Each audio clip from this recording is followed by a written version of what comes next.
Get ready for the dictation. 5 seconds to go. Start.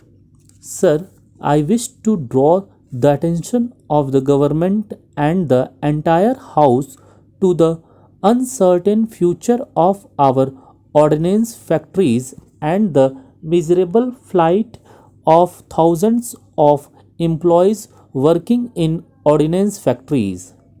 Sir, the history of ordnance factories dates back to the year 1801 with its first factory established in Calcutta.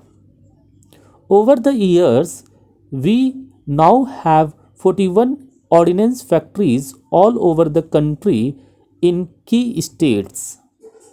There are thousands of employees working in these ordnance factories. Sir, even before Government of India came out with a policy announcement on Make in India and Skill India, these ordnance factories were pioneer in such movements. More than 19% of the products manufactured by them are indigenous and they fulfill the real concept of Make in India. Improvement of products and performance is a continuing process in the ordnance factories. Now, the problem is the government, one after the other, has allowed private participation in the production of arms and ammunition. That is how Make in India is being understood.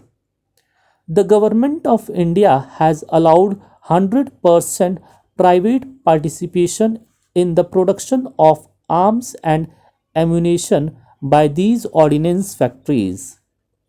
Also, government has allowed 100% FDI in the ordnance industry. This poses a grave challenge to the future of these ordnance factories, and the condition of employees has become quite vulnerable and miserable. The honorable members, today the 22nd of March is World Water Day, a day celebrated every year highlighting a specific aspect of fresh water. This year, the day is dedicated to the theme wastewater, which will highlight wastewater as a valuable resource and its safe management as an efficient investment in the human health and ecosystem. The day serves as a unique occasion to remind everybody to reduce the uses of fresh water and treat and reuse wastewater for irrigation purposes in agriculture, for cooling systems in industries, and for the creation of green spaces in our homes and cities.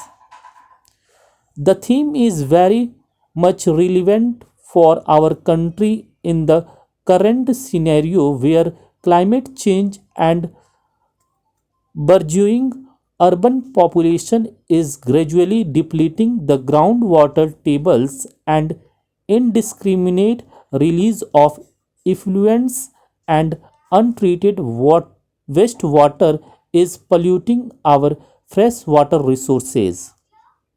I hope the entire House will join me in supporting the conservation of fresh water resources for the availability of sufficient potable water for all and increase water recycling for the preservation of this valuable natural resource for our future generations.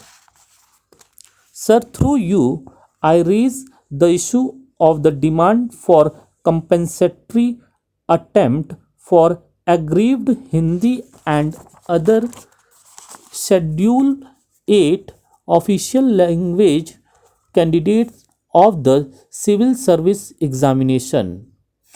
Sir, the civil services aptitude test was introduced in 2011 at the preliminary stage of the civil services exam conducted by the Union Public Service Commission.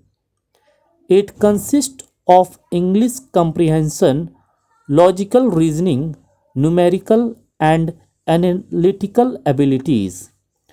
The civil services aptitude test structure was not proper because the humanities stream and students coming from rural and far off areas could not perform well in this exam. It favored urban English medium and select science stream students to enter into the main exams in that particular structure. In 2015, after this August House deliberated the issue, the central government accepted that the civil services aptitude test was discriminatory against the student of Hindi and other Schedule 8 languages, particularly those coming from a rural background. It further assured that no language based discrimination will be allowed in the civil services examination. Subsequently, the civil services aptitude test paper was made optional in 2015, but it was done barely 3 months before the examination. However, the candidates have lost 4 crucial attempts out of 6 limited attempts during the period. The aggrieved candidates are still waiting for the compensatory attempt to undo the grievous damage. It is to be noted that the percentage of candidates qualifying for civil services mains examination in Hindi and other Schedule 8 languages came down drastically from 45% in 2009 to 15% in 2014. It is as per the UGC's annual report.